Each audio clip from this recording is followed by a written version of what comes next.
Hello friends, नमस्कार। मेरा नाम है संदीप और आप सभी का वेलकम है नथिंग इम्पॉसिबल के यूट्यूब चैनल पर। आशा करता हूं कि आप सभी बहुत ही उम्दा और अच्छे होंगे। और आज के इस वीडियो में बेसिकली हम लोग 21 दिसंबर 2021 के जो इम्पॉर्टेंट या महत्वपूर्ण करंट अफेयर हैं उनको यहाँ पर कवर करने का प्रयास करेंगे।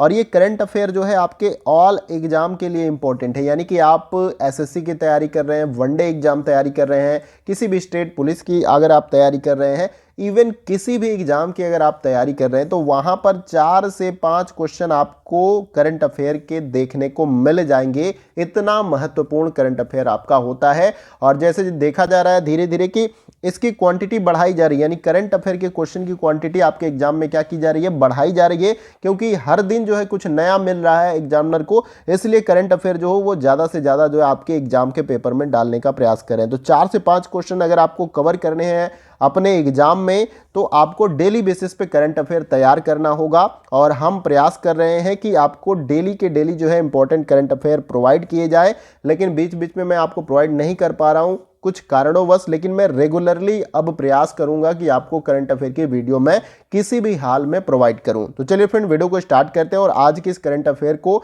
देखते हैं। देखिए यहां पर सबसे पहले करंट अफेयर में आपसे क्या पूछा जा रहा है कि देखिए किसी भी क्वेश्चन का अगर आपको आंसर ऑलरेडी पता होगा तो आप कमेंट बॉक्स में जवाब दे सकते हैं। और सभी करंट अफेयर के क्वेश्चन को करेंगे, इसके साथ साथ उनसे जुड़े जो महत्वपूर्ण डिटेल्स होते हैं उनको भी जानने का प्रयास करेंगे।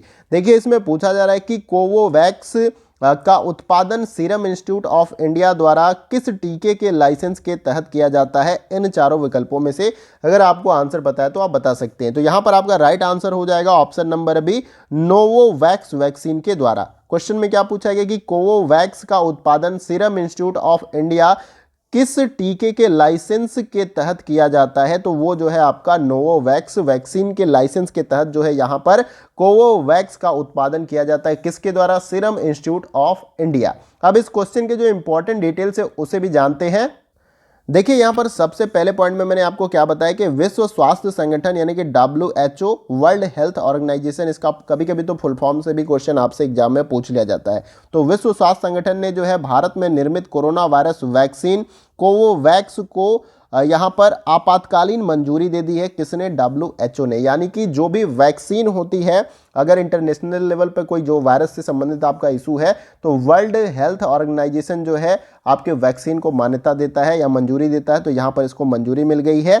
दूसरे पॉइंट में मैंने बताया कि इस वैक्सीन का निर्माण जो है सीरम इंस्टीट्यूट ऑफ इंडिया ने जो है अमेरिका बेस्ड नोवावैक्स से लाइसेंस के तहत किया है। यानी कि इस जो वैक्सीन का इन्होंने इजाद किया है या निर्माण किया है, तो सीरम इंस्टीट्यूट ऑफ इंडिया ने जो है अमेरिका में जो बेस्ड नोवावैक्स, उनकी एक ब्रांच कह लीजिए, उनकी शाखा कह लीजिए, उसके लाइसेंस के तहत जो है यहां पर किया है। अगले पॉइंट में मैंने बताया कि WHO ने आपातकालीन उपयोग के लिए जो है कोवोवैक्स को जो है 90 कोविड-19 वैक्सीन के रूप में सूचीबद्ध किया है। तो ये 9वां जो है ये भी नंबर आपको याद रखना है। तो आशा करता हूं कि ये क्वेश्चन भी आपको क्लियर हुआ होगा और इसके डिटेल भी।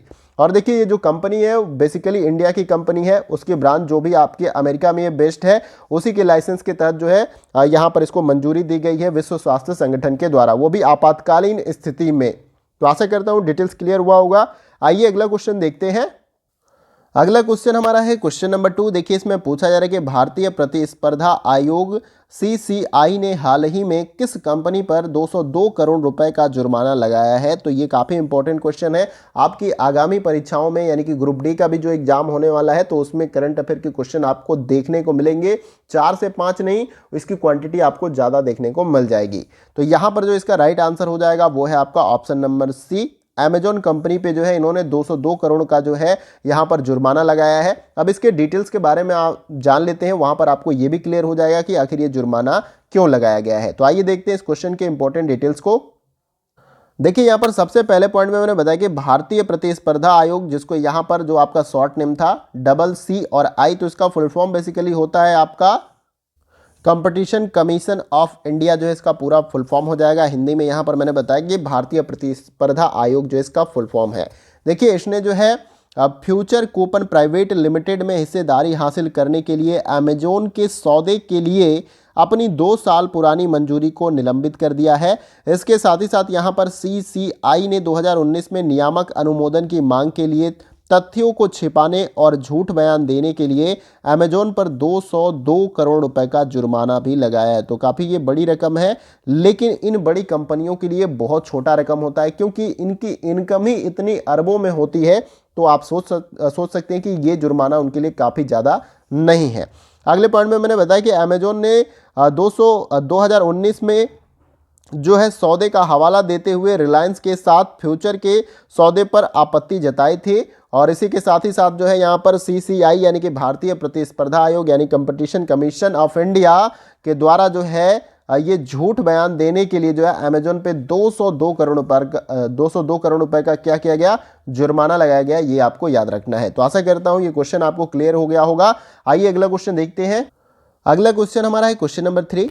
देखिए इसमें पूछा जा रहा है कि किस देश ने सुरक्षा सुनिश्चित करने के लिए उत्तरी अटलांटिक संधि संगठन नाटो को एक मसौदा समझौता प्रकाशित किया है। यहाँ पर तो देखिए यहाँ पर नाटो का फुल फॉर्म इंग्लिश में भी आपको याद रखना है। यहाँ पर तो हिंदी में दिया है कि उत्तरी अटलांटिक संधि संगठन, तो बेसिकली इंग्लिश में इसको बोला जाता है नॉर्थ अटलांटिक टेरिटरी ऑर्गेनाइजेशन। तो ये आपको याद रखना है। और किसने यहाँ पर ये समझौता प्रकाशित किया है, तो रूस ने किया है, ये याद रखना है आपको। और रूस की राजधानी क्या होती है, मॉस्को, ये भी आपको याद रखना है। चीन का बीजिंग है, जापान का टोक्यो, फ्रांस का पेरिस, ये भी आपको याद रखना है। अब इस क्वेश्चन के जो इंपॉर्टेंट डिटेल्स है उसे भी जान लेते हैं।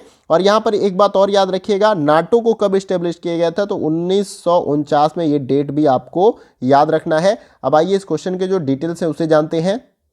देखिए यहाँ पर पहले पॉइंट में मैंने आपको बताया है कि रूस ने जो है दो पक्षों की सुरक्षा सुनिश्चित करने के उपायों पर उत्तरी अटलांटिक संधि नाटो, जिसका फुल फॉर्म मैंने आपको बताया था नॉर्थ अटलांटिक टेरिटरी ऑर्गेनाइजेशन को जो है एक मसौदा समझौते का जो है प्रस्ताव दिया है। इसके साथ ही साथ इसने सुझाव दिया है कि रूस और नाटो इस बात की पुष्टि करते हैं कि वे एक दूसरे को विरोधी नहीं मानते हैं।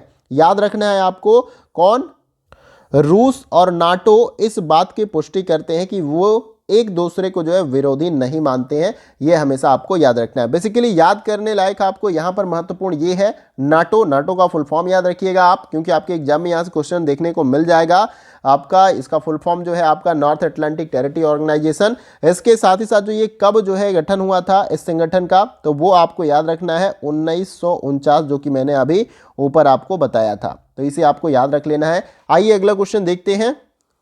अगला क्वेश्चन हमारा है क्वेश्चन नंबर 4। देखिए इसमें पूछा जा रहा है कि तमिलनाडु के राज्य गीत के रूप में घोषित जो है तमिल थाई वजाइथु के लेखक कौन है। तो देखिए यहाँ पर तमिलनाडु का एक राज्य गीत जो है घोषित किया गया है, जिसको यहाँ पर नाम भी बताया गया तमिल थाई वाजिथु। तो इसके राइटर कौन है, इसके लेखक कौन है, यही आपसे पूछा जा रहा है यहाँ पर। तो इस तरीके के क्वेश्चन आपको एग्जाम में, खास तौर की आरआरबी के जो एग्जाम होते हैं वहां पर देखने को मिल जाते हैं। तो इसका राइट आंसर हो जाएगा आपका ऑप्शन नंबर सी, मनोनमनेयम सुंदरनार जो है इनका नाम है। थोड़ा सा डिफिकल्ट है लेकिन आपको याद रखना है। अब इस क्वेश्चन के जो इंपॉर्टेंट डिटेल्स है उसे भी जानने का प्रयास करते हैं। देखिए यहाँ पर सबसे पहले पॉइंट में मैंने आपको बताया कि तमिलनाडु सरकार ने सरकारी आदेश जारी करके तमिल थाई वाजैथु को राज्य गीत घोषित किया है। तो ये काफ़ी इंपॉर्टेंट है और आगामी परीक्षाओं में ये क्वेश्चन आपसे जरूर पूछा जाएगा। देखिए इसमें अगले पॉइंट में मैंने बताया कि यह आमतौर पर सभी शैक्षणिक संस्थानों और सार्वजनिक कार्यक्रमों में कार्यों की शुरुआत में गाया जाएगा। तो जब भी कोई सार्वजनिक कार्यक्रम और इसके साथ ही साथ जो है कोई संस्थान या शैक्षणिक संस्थान है, वहां पर सबसे पहले जो है इस गीत को गाया जाएगा। तमिलनाडु का ये राज्य गीत है। अगले पॉइंट में मैंने बताया कि यह गीत जो है सुंदरनार द्वारा लिखित प्रसिद्ध तमिल नाटक मनोनमनेयम से लिया गया है। इसके साथ ही साथ आदेश में सभी को निर्देश दिया गया है कि दिव्यांगजनों को छोड़कर गीत के गायन के दौरान उपस्थित रहने वाले सभी लोगों को खड़ा रहना चाहिए। तो सम्मान में किसी भी राज्य गीत गा रहे हैं आप, जैसे हम अपने देश की भी जो राष्ट्रगीत है उसको भी गाते हैं, तो उसके सम्मान में हम खड़े होते हैं सावधान की मुद्रा में। तो उसी प्रकार से तमिलनाडु में ये जो राज्य गीत गाया जाएगा, चाहे शिक्षण संस्थान हो या सार्वजनिक कार्यक्रम हो, तो वहां पर उसके सम्मान में आपको खड़े रहकर इस गीत को गाना है। तो ये आपको याद रखना है, ये भी काफी इंपॉर्टेंट क्वेश्चन है आपके एग्जाम के पॉइंट ऑफ व्यू से। आइए अब अगला क्वेश्चन देखते हैं। अगला क्वेश्चन हमारा है क्वेश्चन नंबर 5। देखिए इसमें पूछा जा रहा है कि 18 दिसंबर को कौन सा भाषा दिवस मनाया जाता है यहाँ पर इन चारों विकल्पों में से। तो इसका राइट आंसर हो जाएगा वो है आपका ऑप्शन नंबर बी, अरबी भाषा दिवस जो है आपका 18 दिसंबर को मनाया जाता है। ये आपको याद रखना है। अब इस क्वेश्चन से जुड़े जो महत्वपूर्ण डिटेल्स है उसे भी जान लेते हैं। देखिए यहाँ पर सबसे पहले पॉइंट में मैंने आपको बताया कि विश्व अरबी भाषा दिवस यानी कि वर्ल्ड अरबिक लैंग्वेज डे 18 दिसंबर को उस भाषा का सम्मान करने के लिए मनाया जाता है जो विश्व स्तर पर 400 मिलियन से अधिक लोगों द्वारा बोली जाती है। यानी कि बेसिकली जो अरबी लैंग्वेज है आपका वो पूरे विश्व भर में जो है 400 मिलियन लोगों के द्वारा बोली जाती है। ये आपको याद रखना है। तो ये अपने आप में भी बहुत बड़ी बात है। और 1 मिलियन में जो है आपका यहाँ पर मैं बता देता हूँ 1 मिलियन में आपका 10 लाख होता है। ये आपको याद रखना है। कितना होता है?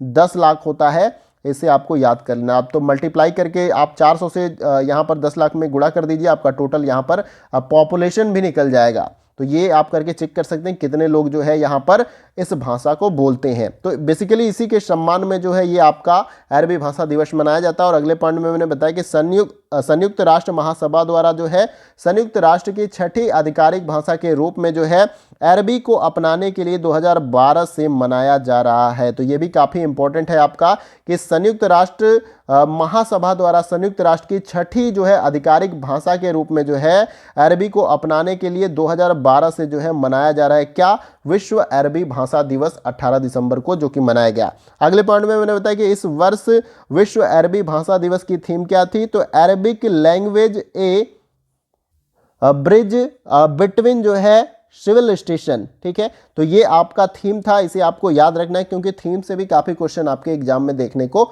मिल जाते हैं। तो आशा करता हूं ये डिटेल क्लियर हो गया होगा। आइए अगला क्वेश्चन देखते हैं। अगला क्वेश्चन हमारा है क्वेश्चन नंबर 6। देखिए इसमें पूछा जा रहा है कि हाल ही में चिली देश का सबसे युवा राष्ट्रपति किसे चुना गया है। तो काफ़ी एक आप सोच सकते हैं कि एक सुखद अनुभव आप सभी को होता है कि कोई यूथ जब इस तरीके से लीड करता है किसी भी देश को तो वो अपने आप में ही एक बड़ी बात होती है। तो ऐसा कारनामा आपका चिली में हुआ है। तो हाल ही में चिली देश का सबसे युवा राष्ट्रपति किसे चुना गया है? तो वो है आपका गैब्रियल बोरिक को जो है यहाँ पर चुना गया है। तो इनकी आई थिंक एज जो है आपका 35 है। तो ऐसा हमारे देश में तो कोई हुआ नहीं अब तक 35 की एज में कोई राष्ट्रपति बना हो। और हम उम्मीद करते हैं कि आने वाले समय में हमको भी अपने यूथ के बीच से ही कोई व्यक्ति राष्ट्रपति पद पर देखने को मिल जाए या प्रधानमंत्री पद के ऊपर देखने को मिल जाए। तो ये तो फ्यूचर की बात है, लेकिन ये आपको याद रखना है। यहाँ पर चिली में युवा राष्ट्रपति अभी हाल ही में आप किसे बनाया गया है यहाँ पर या किसे चुना गया है? तो गैब्रियल बोरिक को। अब इस क्वेश्चन से जुड़े जो महत्वपूर्ण डिटेल्स हैं उसे भी जान लेते हैं। देखिए यहाँ पर सबसे पहले पॉइंट में मैंने बताया कि चिली में 35 वर्षीय पूर्व छात्र नेता गैब्रियल बोरिक ने जो है 19 दिसंबर 2021 को राष्ट्रपति पद का चुनाव जीतने के बाद देश के सबसे युवा राष्ट्रपति बन जाएंगे। यानी बन जाएंगे क्या, ये बन चुके हैं। बेसिकली ये 19 दिसंबर 2021 को राष्ट्रपति पद का चुनाव जीत चुके हैं। अब शपथ लेना है इनको। और इनकी एज कितनी है? 35 वर्षीय है। इनका नाम आपको याद रखना है गैब्रियल बोरिक। तो इनका नाम काफ़ी इंपॉर्टेंट है आप सभी के लिए, आपके आगामी परीक्षाओं के लिए। अगले पॉइंट में मैंने बताया कि 99.95% मत पत्रों में से बोरिक ने जो है 55.87% मतों के साथ जोस एंटोनियो कास्ट को जो है पराजित करते हुए जीत प्राप्त की है। बेसिकली ये इनके पहले जो आपके राष्ट्रपति थे चिली के, उनको ये पराजित करके जो है यहाँ पर चिली के नए राष्ट्रपति बने हैं। अगले पॉइंट में मैंने बताया कि 2014 में वे निचले सदन के विधायक के रूप में राष्ट्रीय कांग्रेस में शामिल हो गए थे। इसके साथ साथ बोरिक 11 मार्च 2022 को शपथ लेंगे। तो यहाँ पर डेट भी आपको बताया गया है कब? 11 मार्च को जो है ये क्या करेंगे? शपथ लेंगे। कौन? आपके गैब्रियल बोरिक। ये महत्वपूर्ण है। बेसिकली राष्ट्रपति बन चुके हैं, लेकिन जब तक शपथ नहीं ले लेते हैं तब तक इनको कार्यभार नहीं सौंपा जाएगा। तो शपथ यहाँ पर काफ़ी इंपॉर्टेंट है। और इमेज भी आपको याद रखना है। यहाँ पर मैंने पिक्चर भी लगा के रखा है ताकि आपके दिमाग में इमेज छप जाए। आशा करता हूँ डिटेल्स आपको क्लियर हो गया होगा। आइए अगला क्वेश्चन देखते हैं। अगला क्वेश्चन हमारा है क्वेश्चन नंबर 7। देखिए यहाँ पर पूछा जा रहा है कि हाल ही में भारत ने चीन में अपना नया राजदूत किसे नियुक्त किया है? इन चारों विकल्पों में से अगर आपको आंसर पता है तो आप बता सकते हैं। देखिए इस क्वेश्चन का जो हमारा राइट आंसर हो जाएगा वो है आपका option number B, Pradeep Kumar Rawat को जो है हाल ही में भारत ने चीन में अपना नया राजदूत नियुक्त किया है। काफ़ी महत्वपूर्ण है आपके एग्जाम के पॉइंट ऑफ व्यू से, तो इसे आपको याद रखना है। अब इस क्वेश्चन के जो महत्वपूर्ण डिटेल्स हैं उसे भी जानने का प्रयास करते हैं। देखिए यहाँ पर सबसे पहले पॉइंट में मैंने बताया कि वरिष्ठ राजनयिक प्रदीप कुमार रावत को चीन में भारत का अगला राजदूत नियुक्त किया गया है। ये आपको याद रखना है और ये पिक्चर भी आपको दिमाग में बिठा लेना है। देखिए इसमें नेक्स्ट पॉइंट में मैंने बताया कि 1990 बैच के एक भारतीय विदेश सेवा यानी कि IFS अधिकारी रावत विक्रम मिस्री का स्थान लेंगे। मतलब ये किसके जगह पे जो है चीन के राजदूत नियुक्त होंगे, तो 1990 बैच के एक भारतीय विदेश सेवा IFC अधिकारी रावत जो है विक्रम मिस्री जो नाम है उनकी जगह पर जो है ये चीन के राजदूत नियुक्त होंगे। इसके साथ ही साथ वे वर्तमान में जो है किंगडम ऑफ नीदरलैंड में भारत के राजदूत हैं। और यहाँ पर नेक्स्ट पॉइंट में मैंने बताया कि उन्होंने सितंबर 2017 से दिसंबर 2020 तक इंडोनेशिया और तिमोर लेस्ते में भारत के राजदूत के रूप में कार्य किया है। तो इससे पहले का जो इनका कार्यकाल है उसके बारे में यहाँ पर मैंने आपको बताया, तो ये भी आपको याद रखना है। इस तरह के क्वेश्चन आपको एग्जाम में देखने को जरूर मिलेंगे। तो आशा करता हूँ डिटेल्स आपको क्लियर हो गए होंगे। आइए अगला क्वेश्चन देखते हैं। अगला क्वेश्चन हमारा है क्वेश्चन नंबर 8। देखिए इसमें पूछा जा रहा है कि IAF ने पहली S-400 वायु रक्षा प्रणाली किस राज्य में जो है स्थापित की है, तो ये आपको बताना है। अगर आंसर आपको पता है यहाँ पर, तो IAF ने पहली S-400 वायु रक्षा प्रणाली किस राज्य में स्थापित की है, तो ये आपका हो जाएगा पंजाब सेक्टर में जो है इसको स्थापित किया गया है। ये आपको याद रखना है। अब इस क्वेश्चन के जो इंपॉर्टेंट डिटेल्स है उसे भी जानने का प्रयास करते हैं। देखिए यहाँ पर सबसे पहले पॉइंट में मैंने आपको बताया कि भारतीय वायु सेना यानी कि इंडियन एयरफोर्स पंजाब सेक्टर में जो है S-400 वायु रक्षा मिसाइल प्रणाली का पहला स्क्वाड्रन तैनात कर रही है। इसके साथ साथ नेक्स्ट पॉइंट में मैंने बताया कि S-400 वायु रक्षा प्रणाली को भारत ने लगभग 35,000 करोड़ रुपए के सौदे में अनुबंधित किया था। और यहाँ पर नेक्स्ट पॉइंट में मैंने बताया कि यह 4 अलग अलग मिसाइलों से लैस है जो दुश्मन के विमानों और बैलिस्टिक मिसाइल और यहाँ पर जो आपका शॉर्ट में लिखा गया AWACS विमानों को जो है 400 किलोमीटर और 250 किलोमीटर, मीडियम रेंज 120 किलोमीटर और शॉर्ट रेंज जो है 40 किलोमीटर की दूरी पर मार कर सकती है। तो ये बेसिकली डिस्टेंस दिया गया है और इसको आप अच्छे से देख सकते हैं। ये जो आपका पूरा सिस्टम है वायु रक्षा मिसाइल प्रणाली जो है इसको जो है आपका पंजाब सेक्टर में जो है स्थापित किया गया है, लगाया गया है। और यहाँ पे जो भी बॉर्डर्स वाले एरिया हैं जैसे पाकिस्तान से सटे जो बॉर्डर्स हैं वहाँ पर ये पूरे सिस्टम को लगाया जाएगा। अगर दुश्मन के तरफ से किसी भी प्रकार की बैलिस्टिक मिसाइल हो या इसके साथ साथ किसी भी प्रकार का जो है हमला होगा हवा के दौरान, तो इस सिस्टम के द्वारा उसको पूरी तरीके से खत्म कर दिया जाएगा। ये ऑटोमेटिक है और इसमें बताया गया कि कितना इसका रेंज है, तो 400 किलोमीटर, 250 किलोमीटर, 120 किलोमीटर, 40 किलोमीटर दूर तक जो है ये मार कर सकती है। बहुत आसानी के साथ मतलब बहुत ही आसानी के साथ जो है अपने टारगेट को पूरी तरीके से ध्वस्त कर सकती है। तो आशा करता हूं कि ये डिटेल्स आपको क्लियर हो गए होंगे। ये सभी बहुत ही महत्वपूर्ण प्रश्न है दोस्तों आपके एग्जाम के पॉइंट ऑफ व्यू से। आइए अगला क्वेश्चन देखते हैं। सॉरी फ्रेंड्स, यहाँ पर जो है आपका टोटल 8 क्वेश्चन थे 21 दिसंबर के करंट अफेयर के अंतर्गत। तो यहाँ पर मुझे लगा आगे और भी क्वेश्चन मैंने टाइप किया है, तो इस प्रकार से मैंने नेक्स्ट क्वेश्चन के बारे में बात कही। बेसिकली 21 दिसंबर के जितने भी महत्वपूर्ण प्रश्न थे जो कि आपके एग्जाम के पॉइंट ऑफ व्यू से काफ़ी इंपॉर्टेंट थे उनको मैंने यहाँ पर कवर करने का प्रयास किया विथ डिटेल्स के साथ। और आप कहेंगे कि सर आप 2 से 3 दिन के बीच बीच में जो है इस तरीके से करंट अफेयर लाया करते हैं। तो फ्रेंड्स बेसिकली जब करंट अफेयर की वीडियो मैं आप सभी को प्रोवाइड करता हूं तो उतना बेहतर फीडबैक नहीं आता है जितना कि अदर वीडियोस पे आता है। आप बेहतर फीडबैक देते हैं तो मैं कहता हूं ना कि मोटिवेशन मुझे मिलता है। तो आप इस वीडियो पर बेहतर फीडबैक दीजिए, मैं आपको इससे भी बेहतर कंटेंट प्रोवाइड करने का प्रयास करूंगा। किसी भी प्रकार का यहाँ पर कोई चार्ज नहीं लिया जाता है, फ्री में जो है सब कुछ आपको प्रोवाइड किया जाता है। बस आप लाभ लीजिए और मोटिवेशन हमारा बनाए रखिए। देखिए मैं आपको बेहतरीन से बेहतरीन कंटेंट दूंगा जो कि आपके एग्जाम में काफ़ी ज़्यादा हेल्प करेगी।